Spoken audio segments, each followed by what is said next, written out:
Jeremy, can you describe just kind of where your headspace is at right now, man? I mean, I think about last time you were here and, very emotional week and all that, and then it all falls apart. So where do you stand right now? Shit, I'm jamming, bro. Straight jamming right now. I'm ready to rock and roll. It's fight week. I don't have to cut 1,000,000 pounds to go and fight. I'm excited, man. It's good to be back here and hear your voice and just be here in the presence of fighting. That's awesome, man, to hear the positivity. I can't imagine you were that way right away, right? I mean, I know you want to get out there and fight. So, I mean, how difficult was that to not, get that opportunity? What do you do, man? What do you do? You do a lot of work. I was closing on a lot of tabs, last time we had talked, and just in a really good head place and space, and the opportunity didn't come. And I realized, everything happens for a reason. Take the positive out of it, just like I go about my life, and here we are facing, I feel like, a more game opponent, a little bit more dangerous of opponent, a guy who can mix it up a lot better than Jafar, so I'm excited. Nice. Any regrets? I mean, I know you're going to be you're the little heathen for a reason, but I mean, any regrets in that shove? You saw my interview and you heard his interview. He kind of sounded a little bit arrogant, not really giving me credit, kind of saying this, saying that, and he was dealing with injuries. And then when that happened, it was like, oh, I get it, But the human side of me was like, that maybe it could have waited. But, the primal side was like, nah, fuck that, bro. You broke protocol. First of all, we were in UFC a couple days before that, pounding, to him and his girlfriend, whatever, and everything was cool. But I could tell at the weigh-ins, and he just kept coming up, and he was just like in his eyes, and he gets right in my face and touches nose to nose, and to me, it was just like disrespect, bro. I'm showing up for a different reason. I was really showing up to really concuss him on Saturday night. I mean, call it brutal what it is, but you watch my highlight tape, you know what I'm here to do. And to me, it was just disrespectful. And like we could have had it. We could have had a good fight, and I was cool. I was telling you earlier that we were cool. We were hanging out before, and even he was late to the weigh-ins. He came in like he was going to hit a set, So I just think that he was just in a different headspace than I was, and it's probably a good thing that we didn't fight because I had bad intentions. They have like the Jeremy Stevens policy now, right? Like before every card, they're telling people, by the way, if you touch anybody, you can be taken off this card. Yeah, that doesn't work, man. I've seen so many people touch people. This is the fight game, bro. This isn't a sport. You want to keep it sport. Watch something else. Connor kicked Dana, and did he get any trouble or any fines taken out? Hell no. Boy's making him millions and millions of dollars. So it's the fight game. People love that shit, to be honest. Yeah, they actually do. All right, let's talk about this opponent. As you said, kind of a more game opponent. I mean, an impressive record, but obviously a lot of it built outside of the UFC. So were you familiar with this guy at all when they presented him to you? No, I had to look him up. What do you think and what you've seen? MMA wrestler, striker, grappler at heart, is another guy. I feel like he's going to want to be taking me down. Game plan, trains with a great camp and American top team, so they game plan really well. But he's going to find out in there it's hard to game plan against a dude who's throwing bricks and shotguns at your chest and body and able to defend takedowns as well. Frankie Edgar took me down a couple times, but it didn't hold me down very long. I was able to get up, and Frankie held down Charles Oliveira and whooped his ass. So Dennis Bermudez, guy who come in with wrestling, he took me down right in the beginning of the first round. I'd received a cut, little things, but then after that, all his takedown attempts were failed. Then he ended up getting smashed with a knee to his dome, and that's how we treat them guys right there. So I'm looking to go out there and have a great performance against Gamrot. I feel like he's a worthy opponent. He's game, but he's in for a long night. Yeah. What do you do if he gets in your face at the weigh-ins, at the ceremony, at the face-off? What do you do? You know what? I don't think we're just going to allow that. I think we're just going to keep a distance. I might just stick my hand out to shake his hand. I want to be completely calm, chilled, collected. And Saturday night, because I didn't walk away with my show money like some people did.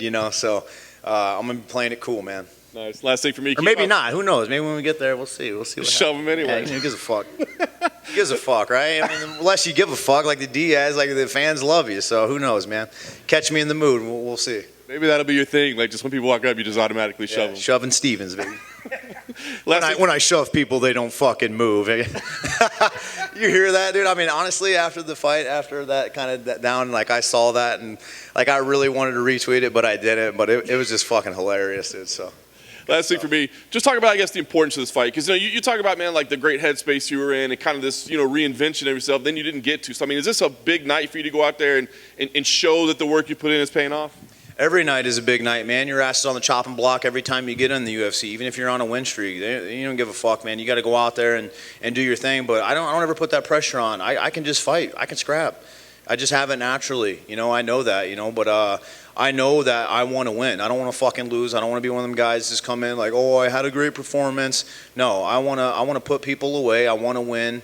Like I've been telling people, the money is for my family, for my future, for them to play softball, for them to do their thing.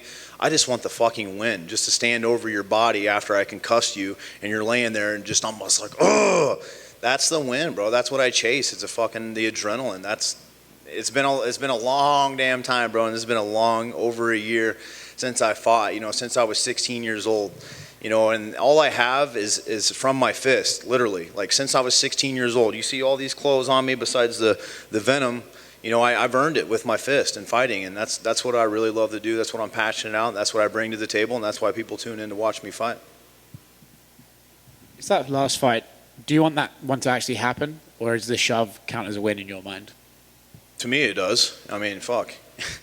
He didn't want none. He didn't show up. I mean, a shove really did all that to you, and the way that he went about, I know the little backgrounds where he was like, oh, I'm going to get a lawyer, and no, I need paid. So the UFC paid him. They didn't want to deal with it. They're like, oh, we did you a favor by not doing the commission. What the funny thing is, bro, is the commissions are fans. I had talked to one of the commission. I won't blast him out, but he's like, man, I'm excited to watch you fight. I've been watching you fight for a long time. This is cool. So it is what it is, man. If they were going to find me, at least pay me my money so I can at least get paid, because I was actually still training. I went back in on Monday. It's like, dude, just pay me my full fucking fight purse or at least show. Like, I'll honor it and fight in 2 days, 3 days, 2 weeks, whatever. But that wasn't the case. So a broken heart and a broken wallet will teach you a lot in life. And that was kind of the lesson and journey that I've been going on. And guess what, man? I'm going to flip the script, and come Saturday, you'll see what I've been working on. In a weird way, right? It's funny because there'll be some people like, oh, you can't do that. You can't shove each other at the weigh-ins. But then change the channel. But then if they rebook that fight, it'll be like twice as big now because that happened. Nah. I'll never take that fight ever. He had a great opportunity in the co-main event. He would have never had a co-main event if it wasn't for me, let's be honest. And the way that he went about things, I have zero tolerance for that type of behavior. If he wins and works his way up, for sure. But honestly, I don't want that fight. To me, I was just going to knock his ass out and move on. Cool, thank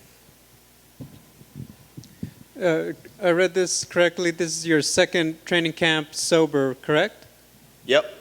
I guess, can you talk a little bit about just the difference now? Obviously, the first one, you felt the effects, but now that it's been a while and you've done the process, can you just talk about mentally and physically the difference that you're feeling day in and day out?